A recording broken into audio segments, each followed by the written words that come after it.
Mga bagong truck para sa Philippine Navy ang kabilang sa kanilang matatanggap sa taong kasalukuyan na bahagi sa kanilang upgrading program, at ito'y makakatulong umano ng malaki sa interoperability ng mga tropa sa field, ayon sa opisyal na tagapagsalita ng Philippine Navy, Lieutenant Colonel Omar Tunsay. Sa taong ito, anim ang ating projects na naaprubahan na at inaawi at hinihintay na lamang ang pag-deliver. Ang una rito ay ang pagtanggap namin or acquisition ng 20 units ng 1 1/4 ton na truck at another 20 units ng 2.5 ton truck, at malaki ang maitutulong nito para sa mobility requirements ng hindi lamang ng Philippine Fleet kundi pati na rin ng Philippine Marine Corps.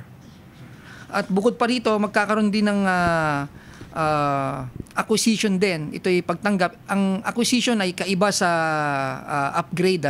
So ito talagang from zero, matatanggap namin ito ng buo. At ang pangatlo na acquisition project namin ay ang 79 units ng mga radyo na vehicle configured.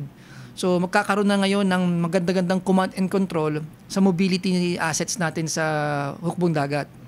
At ang pang-apat ay ang upgrade ng dalawang JCPV natin o Jacinto class patrol vessel, ang PS-36 at PS-35.